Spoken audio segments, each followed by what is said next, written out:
I really do think these are some of the best fragrance flankers that you can buy today.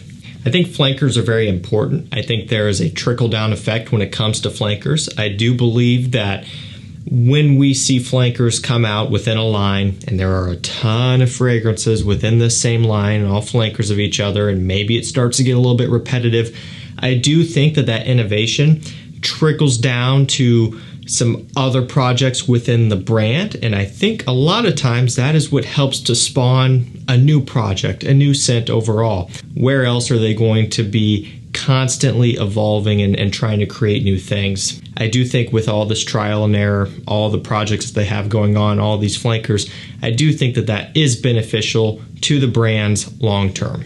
And also I just think that some of the best fragrance releases ever have been flankers, at least when it comes to my personal favorite scents. If I were to put everything on a spreadsheet and look at it and kind of really break it down, a lot of them would be flankers or eau de parfum variants or parfum variants or whatever. I have a lot of love for a lot of the originals, but really when it comes down to what I wear on a daily basis and what I enjoy, it is flankers. Here are some of the best ones. I really like Prada Luna Rossa Black a lot. This is nothing new. I've talked about it a ton. I mean, everybody's talked about this one to some extent. I do think it is one that is not for everybody. You know, it's very powdery and not at all your typical masculine scent because of the powdery nature. You know, it uses a ton of tonka bean, good amount of amber in here.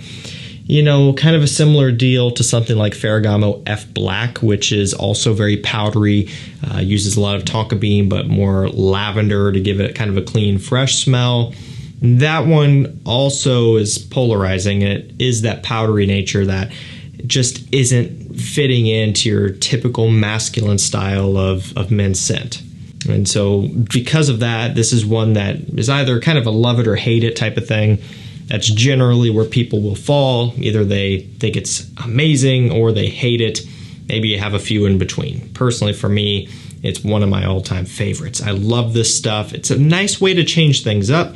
If you're tired of the freshies, if you're tired of the aquatics, if you're tired of overly sweet scents in the form of a bubblegummy nature or a vanillic nature or an iris focus or tobacco or anything, right? This one is a different take, a different approach. I think it has a great nighttime effect. You know, it has a really nice, mysterious and calming personality about it. It's one you can get for usually around $100 when it's in stock at discounters. I believe it retails for like $130. Definitely one of my favorites. There's quite a few flankers in the line, but I always have really enjoyed this one. This next one is something that's pretty much brand new. It's Acqua di Gio Parfum. So this is taking the replacement of Profumo, or taking place of Profumo, I guess I should say.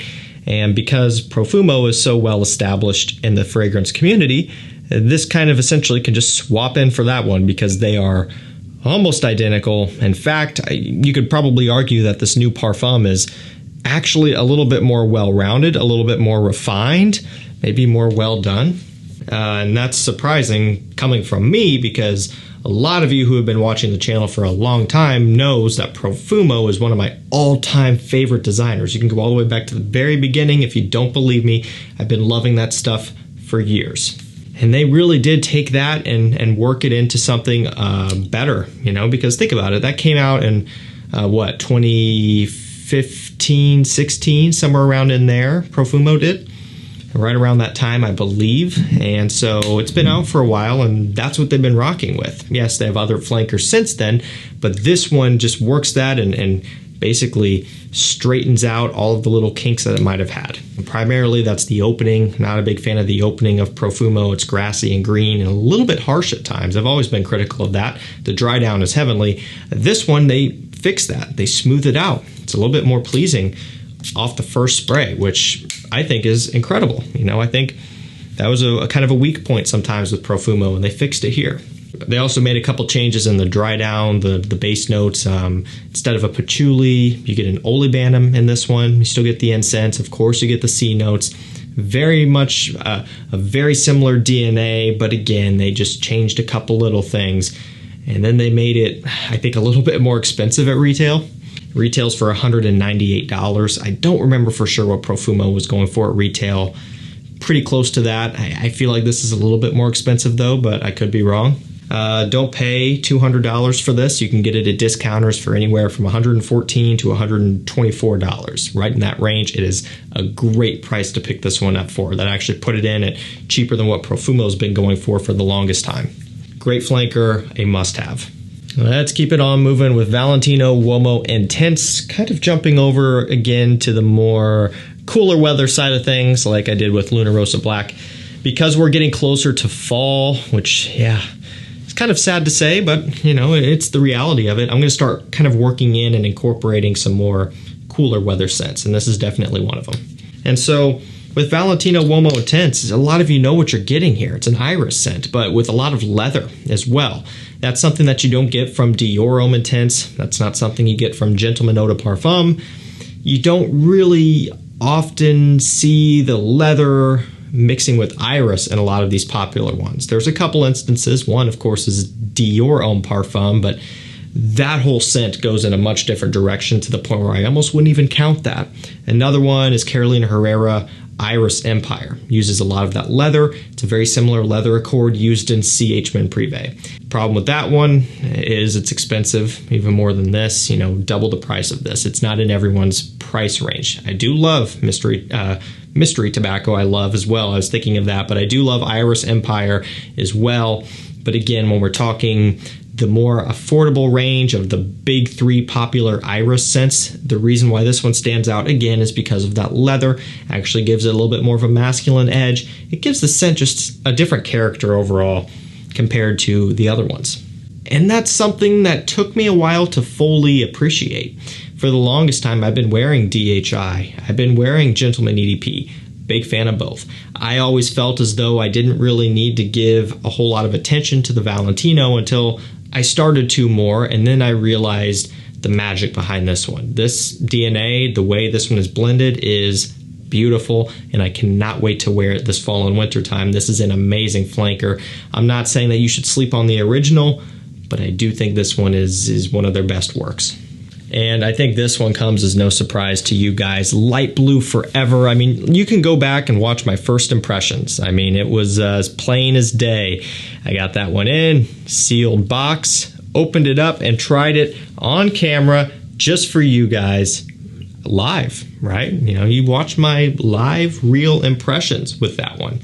And it was love at first sniff. The grapefruit in here is unlike any other grapefruit used in fragrances within this price range. You know, I'll say, oh, this is one of the best grapefruit scents out there, and then you get pushback saying, oh, what about this? What about that?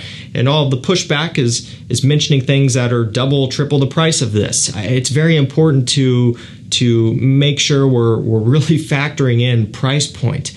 Not just retail, but also discounter price point, because that's where a lot of us here in the community are going to be shopping. Yes, you can go spend $200, $300 even at discounters on a niche product that is a better grapefruit scent than this, but not everybody wants to pay that. And so I think if you're on a budget and you want a very nice designer level grapefruit scent with impeccable quality for the price and even some good performance, Light Blue Forever is the way to go. You could also go for Light Blue Italian Love. And that's Italian Love, not Italian Zest. They are different, and really Italian Zest isn't even all that good, so pass on that one. The Light Blue Forever is amazing. I think this was a turning point. They really started to get some things back on track. They started to gain some interest again within the Light Blue lineup, because a lot of what they were doing between O Intense and this one, between that time frame, was not all that exciting. So this is really good. And again, because we're moving closer and closer to the season of autumn, every time this time of year comes around, without fail, I don't know what it is, but it's like, and it's not even cold outside, right? It's actually, we're going into a heat wave. It's going to be heat index of 110 coming up for days in a row. So it's the furthest thing from fall, but there's something about this turning point of kind of mid-August where, yes, it's still hot. Yes, I still have summer on my mind. I would love to be on the lake right now.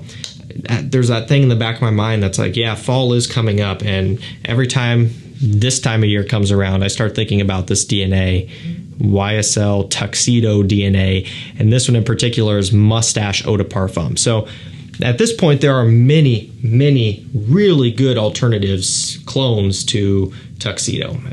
There's Fragrance World Suits, there's Alhambra the Tux, there is, what is it? We've got one, Afnan Tarathi Brown, right? There's a lot, very many.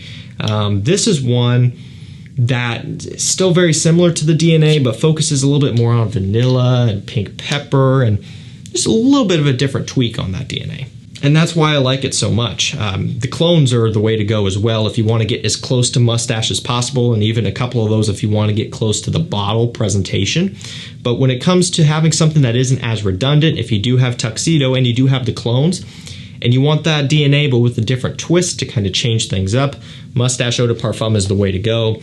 This is very affordable. I mean, it's $50 on discounters. That gets you most of the way there on average, and the bottle is super heavy, thick glass, nice cap.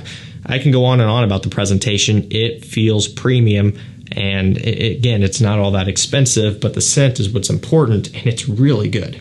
The original Moustache is good, kind of more aromatic fougere leaning. It's significantly in a different category than this. I do think this is the one to get. Very exciting stuff.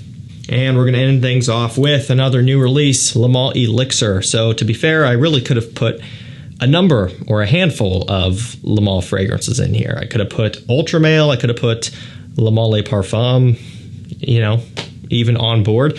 I think these days it's best to get the flankers, and I do think it's not too hard to get away from the original. Nothing wrong with the original, of course. It is an OG, and it's what spawned all of these. However, there have been some major improvements over the years, and this new one here already is another fantastic improvement. They're using some tobacco and honey in this one, so it's just kind of giving you a little bit more of a luxurious, expensive feel, because it kind of gives you the same type of feeling as like a Xerjoff Naxos, Mugler's Pure Havane, Insurrection Pure 2, just all of those popular tobacco honey scents, right? That's what this one is doing, but with the Le Male DNA, you get a little bit of Le Male Parfum in here, a little bit of the original DNA, but with a twist, and I really like it for that reason. And so again, I think if you're looking to pick something up for fall and winter time coming up and you can snag this one on discounters, definitely do it. Amazing stuff. And look, it's going to be a little bit hard to get right now. It sells out quick. I'm going to tell you this. If you get on my mailing list at the first link down below, and you get on my texting list by sending any text to the number down below, you'll be opted in, and anytime something rare, discontinued, or hard to find comes into stock, like Dior Homme Parfum, La Nuit Bleue Electrique, Luminous Night, or anytime a brand new release like this or Acqua di Gio Parfum comes into stock, I send out an email and text notification so you can get yours and be the first to get them before they do inevitably sell out quickly, because they do, right? It happens fast. This one popped up not too long ago, both bottle sizes.